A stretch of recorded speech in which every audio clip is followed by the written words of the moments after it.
నమస్కారం, welcome to reflection news. Social మీడియాలో బాగా వైరల్ అవుతున్న ఒక పోస్ట్ మీ ముందుంచడానికి ఈరోజు ఎంతో కుతూహలంగా తీసుకొచ్చా. ఆ పోస్ట్ కట్టేసి శంకర్ కస్తూరి గారు, థ్యాంక్ యూ అండి ఈ పోస్ట్ రాసినందుకు. ఇంకా వివరాల్లోకి వెళ్తే, లవ్ జిహాద్ అంటే పచ్చ జెండాలు, జాలి టోపీలు, కళ్ళకి కాటుగా పెట్టుకొని చేస్తారు అనుకుంటున్నారేమో. క్లీన్ సేవ్, మంచి హెయిర్ స్టైల్, మంచి బట్టలు, బైక్తో అత్యంత ప్రియమైన మాటతో ప్రారంభమవుతుంది. లవ్ జిహాద్లో ముందు వాళ్ళు హిందూ అమ్మాయి మనసును, తర్వాత శరీరాన్ని గెలుస్తారు. వాడు వేసుకున్న చెడ్డీ మొదలు అన్నీ కిరాయివే. దీని వెనుక పెద్ద వ్యవస్థ ఉంటుంది. లవ్ జిహాద్ అంటే ఎక్కడో కేరళ లేదా హైదరాబాద్లోనే జరుగుతుంది అనుకున్నారు.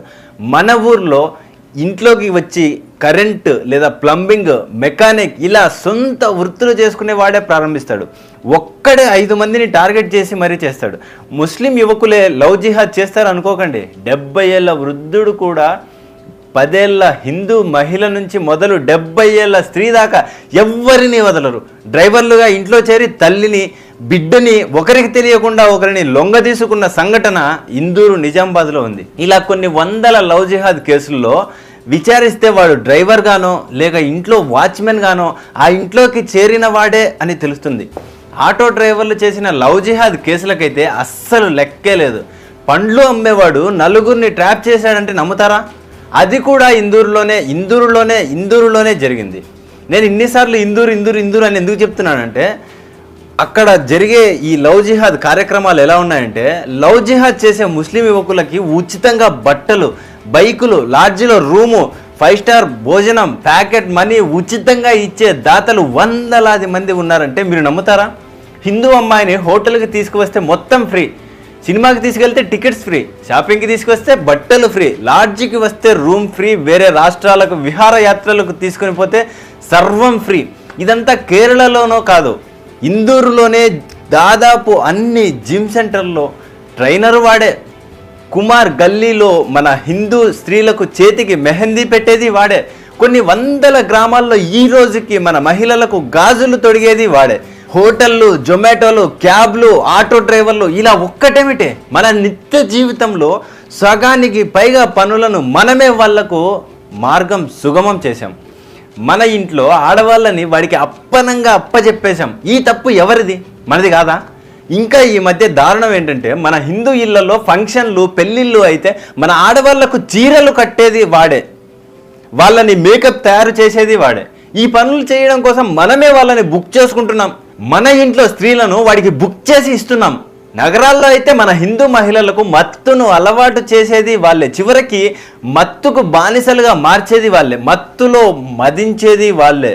డేటింగ్ యాప్స్, ఫ్రెండ్షిప్ యాప్స్ పేరుతో ఇన్స్టాగ్రామ్ ఇలా మొత్తం సోషల్ మీడియాలో హిందూ అమ్మాయిలు, మహిళలే టార్గెట్గా పెద్ద ఉద్యమం నడుస్తూ ఉంది. ఆఫ్తాబ్ చేతిలో హతమై ఫ్రిడ్జ్లో 32 ముక్కలైన శ్రద్ధతో సహా లక్షలాది మంది హిందూ మహిళలు ఈ యాప్స్ ద్వారానే లవ్ జిహాద్ వలలో పడుతున్నారు. ఆఫ్తాబ్ ఒక్కడికే శ్రద్ధ కాకుండా మరో 23 మంది హిందూ మహిళలతో డేటింగ్ యాప్స్ ద్వారా సంబంధం ఉంది అనేది పోలీసులు వెల్లడించిన వాస్తవం. ఈ యాప్స్ రుచిలో కోట్ల మంది హిందూ మహిళలు ఉన్నారంటే మీరు నమ్ముతారా? ముఖ్యంగా బతుకు తెరువు కోసం గల్ఫ్ వెళ్ళిన వారి భార్యలు, కూతుర్లు, ఒంటరి మహిళలు వీళ్ళ టార్గెట్లో ముందుంటారు. సాఫ్ట్వేర్ కంపెనీల్లో అందంగా కనిపిస్తూ లక్షల మంది హిందూ అమ్మాయిలను చెరిచేశారు. లవ్ జిహాద్కి కారెవరు? అనర్హం. 10 సంవత్సరాల అమ్మాయి నుంచి 50 ఏళ్ళ మహిళ దాకా అందరూ వారికి కావాలి. ఇదంతా చేస్తే వాళ్ళకి ఏమొస్తుంది అనే అనుమానం మనకు రావచ్చు. సింపుల్, హిందువుల సంఖ్య తగ్గుతుంది, ఈ హిందూ మహిళ ముస్లిం అవుతుంది, కాబట్టి ఆవిడకు కలిగే సంతానం ముస్లిం అవుతారు. హిందూ పురుషులకు భార్యలు ఉండకూడదు, దొరకకూడదు. అలా దొరకని స్థితిలో వాడు భార్య కోసం మతం మార్చుకోవడానికి కూడా సిద్ధపడతాడు. హిందువుల కూతుర్లు, భార్యలు, ఆస్తులు, సంపాదన వాళ్ళ సొంతం అవుతుంది.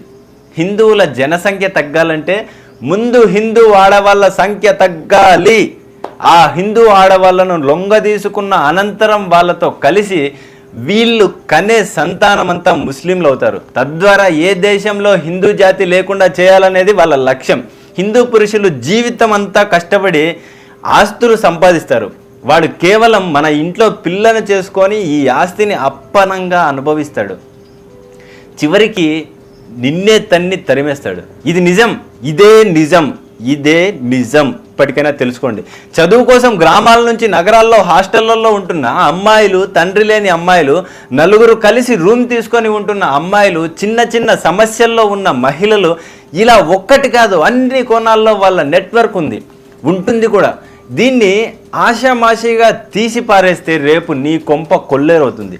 నిద్రపోతున్న హిందువులారా లేచి సావండి, లేకపోతే ఇది నిజంగా చావే. దిక్కు అంబానీ కూతురు భార్య దగ్గర నుంచి అడుక్కు తినేవాడి కూతురు భార్య దాకా అందరూ వాళ్ళ టార్గెట్లే. ఎవడి స్థాయిలో వాడు ప్రయత్నించి పడేస్తాడు. నువ్వు జీవితం అంతా నానా తప్పులు చేసి సంపాదించినదంతా ఒక్క రాత్రిలో నీ కూతురే వాడికి దోచిపెట్టేస్తుంది. ఈ బాధ భరించలేక నీ గుండె ఆగిపోతుంది. అప్పుడు నీ కథ సుఖాంతం అవుతుంది. కేవలం హిందూ మహిళలే వీళ్ళ టార్గెటా? కాదు, హిందువులు మొదటి ప్రియారిటీ. క్రైస్తవులు, నాస్తికులు, సిక్కులు, జైనులు, పార్సీలు, ఒక్కరేమిటి ముస్లింలు కానీ వారందరూ వాళ్ళ టార్గెట్లే. కాబట్టి మన ఇళ్లలో ఆడవాళ్లకు ఈ కుట్రను అర్థం చేయించండి. అర్థం కాకపోతే ది కేరళ స్టోరీ సినిమా చూపించండి. ఇది ఈరోజే ఇప్పుడే చేయాల్సిన పని. లేకపోతే ఇక అంతే. ఓ హిందూ మేలుకో. నీ తల్లి నుంచి మొదలుపెట్టి నీ తోబుట్టువులు, కూతురు, బంధువులు అందరికీ లవ్ జిహాద్ గురించి చెప్పు, అర్థం చేయించు. అర్థం కాకపోతే ది కేరళ స్టోరీ సినిమా చూపించు. నీ కుటుంబాన్ని నువ్వే కాపాడుకో. లేకపోతే ఫ్రిడ్జ్లోనో సూట్ కేసులోనో రేపటి రోజు చూడాల్సి వస్తుంది నీ కూతురును, నీ భార్యను. జై శ్రీరామ్. మనము మన పిల్లల్ని కాపాడుకోవడం మన కర్తవ్యం. జై హింద్. శత్రుమూకల చెర నుండి దేశ రక్షణ నీ ధ్యేయమైతే నీ అవసరం ఇక్కడుంది. Please do subscribe, like and share. దద్దరిల్లేలా పక్కనున్న గంట కూడా కొట్టుర్రి.